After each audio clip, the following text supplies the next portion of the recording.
Welcome to day 29 of our one-year Bible reading plan. Today, we'll journey through Exodus 16 and 17, where God provides manna from heaven and water from a rock, showing His faithfulness to the Israelites in the wilderness. In Matthew 20 verses 17 to 34, Jesus foretells His death, teaches about true greatness in God's kingdom, and heals two blind men who cry out for His mercy. Let's dive into these powerful lessons of trust, humility, and divine provision. Exodus chapter 16. The whole Israelite community set out from Elim and came to the desert of Sin, which is between Elim and Sinai, on the 15th day of the second month after they had come out of Egypt. In the desert, the whole community grumbled against Moses and Aaron. The Israelites said to them, "If only we had died by the Lord's hand in Egypt. There we sat around pots of meat and ate all the food we wanted. But you have brought us out into this desert to starve this entire assembly to death." Then the Lord said to Moses, "I will rain down bread from heaven for you. The people are to go out each day and gather enough for that day. In this way I will test them and see whether they will follow my instructions. On the sixth day they are to prepare what they bring in, and that is to be twice as much as they gather on the other days." So Moses and Aaron said to all the Israelites, "In the evening you will know that it was the Lord who brought you out of Egypt, and in the morning you will see the glory of the Lord, because He has heard your grumbling against Him. Who are we, that you should grumble against us?" Moses also said, "You will know that it was the Lord when He gives you meat to eat in the evening and all the bread you want in the morning, because He has heard your grumbling against Him. Who are we? You are not grumbling against us, but against the Lord." Then Moses told Aaron, "Say to the entire Israelite community, 'Come before the Lord, for He has heard your grumbling.'" While Aaron was speaking to the whole Israelite community, they looked toward the desert, and there was the glory of the Lord appearing in the cloud. The Lord said to Moses, "I have heard the grumbling of the Israelites. Tell them, at twilight you will eat meat, and in the morning you will be filled with bread. Then you will know that I am the Lord your God."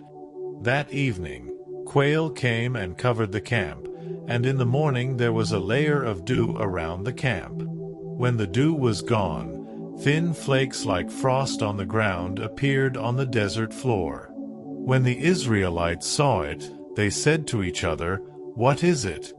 For they did not know what it was. Moses said to them, "It is the bread the Lord has given you to eat.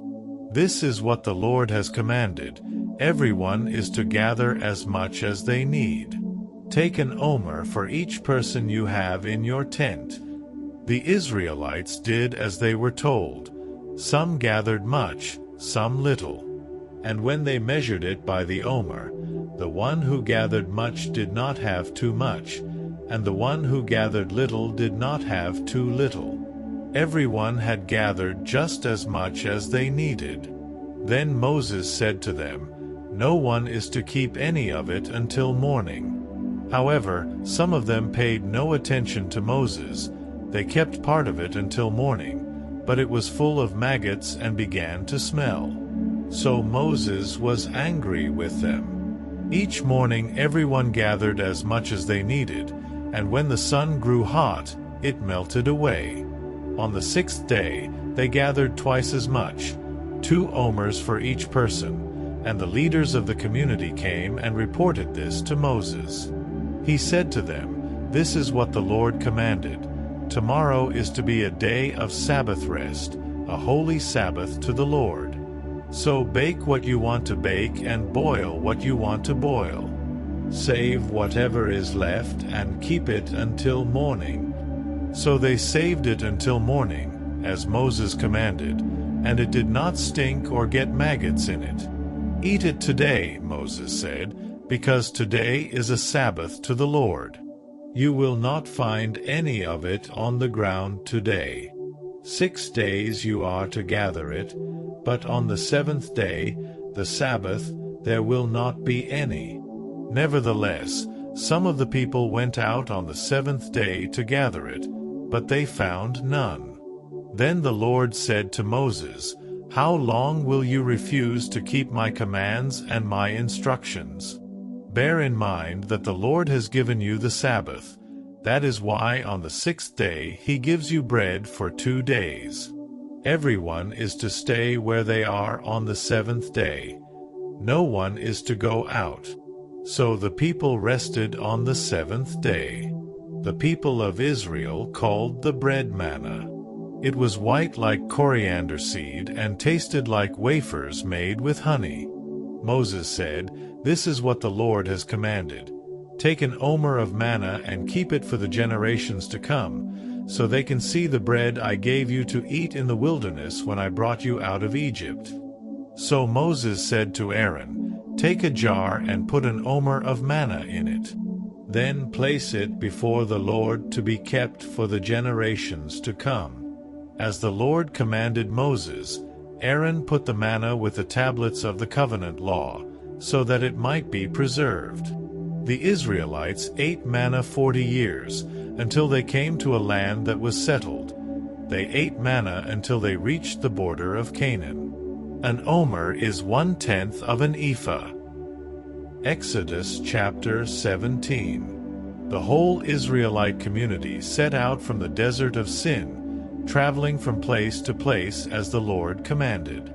They camped at Rephidim, but there was no water for the people to drink. So they quarreled with Moses and said, Give us water to drink. Moses replied, Why do you quarrel with me? Why do you put the Lord to the test? But the people were thirsty for water there, and they grumbled against Moses. They said, Why did you bring us up out of Egypt to make us and our children and livestock die of thirst? Then Moses cried out to the Lord, What am I to do with these people? They are almost ready to stone me. The Lord answered Moses, Go out in front of the people. Take with you some of the elders of Israel, and take in your hand the staff with which you struck the Nile, and go. I will stand there before you by the rock at Horeb. Strike the rock, and water will come out of it for the people to drink. So Moses did this in the sight of the elders of Israel. And he called the place Massa and Meribah, because the Israelites quarreled, and because they tested the Lord, saying, Is the Lord among us or not? The Amalekites came and attacked the Israelites at Rephidim. Moses said to Joshua, Choose some of our men and go out to fight the Amalekites. Tomorrow I will stand on top of the hill with the staff of God in my hands. So Joshua fought the Amalekites as Moses had ordered, and Moses, Aaron, and Hur went to the top of the hill. As long as Moses held up his hands, the Israelites were winning, but whenever he lowered his hands, the Amalekites were winning. When Moses' hands grew tired, they took a stone and put it under him, and he sat on it. Aaron and Hur held his hands up, one on one side, one on the other, so that his hands remained steady till sunset. So Joshua overcame the Amalekite army with the sword. Then the Lord said to Moses, Write this on a scroll as something to be remembered, and make sure that Joshua hears it, because I will completely blot out the name of Amalek from under heaven. Moses built an altar and called it The Lord is my banner. He said, Because hands were lifted up against the throne of the Lord will be at war against the Amalekites from generation to generation. Matthew chapter 20, 17-34. Now Jesus was going up to Jerusalem. On the way, he took the 12 aside and said to them, We are going up to Jerusalem, and the Son of Man will be delivered over to the chief priests and the teachers of the law. They will condemn him to death and will hand him over to the Gentiles to be mocked and flogged and crucified. On the third day he will be raised to life." Then the mother of Zebedee's sons came to Jesus with her sons and, kneeling down, asked a favor of him. "What is it you want?" he asked. She said, "Grant that one of these two sons of mine may sit at your right and the other at your left in your kingdom." "You don't know what you are asking," Jesus said to them. "Can you drink the cup I am going to drink?" "We can," they answered. Jesus said to them, "You will indeed drink from my cup, but to sit at my right or left is not for me to grant. These places belong to those for whom they have been prepared by my Father." When the 10 heard about this, they were indignant with the 2 brothers.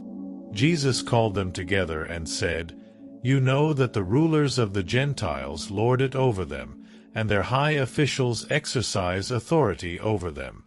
Not so with you. Instead, whoever wants to become great among you must be your servant, and whoever wants to be first must be your slave, just as the Son of Man did not come to be served, but to serve, and to give his life as a ransom for many." As Jesus and his disciples were leaving Jericho, a large crowd followed him. 2 blind men were sitting by the roadside, and when they heard that Jesus was going by, they shouted, "Lord, Son of David, have mercy on us." The crowd rebuked them and told them to be quiet, but they shouted all the louder, "Lord, Son of David, have mercy on us." Jesus stopped and called them. "What do you want me to do for you?" he asked. "Lord," they answered, "we want our sight." Jesus had compassion on them and touched their eyes. Immediately they received their sight and followed him.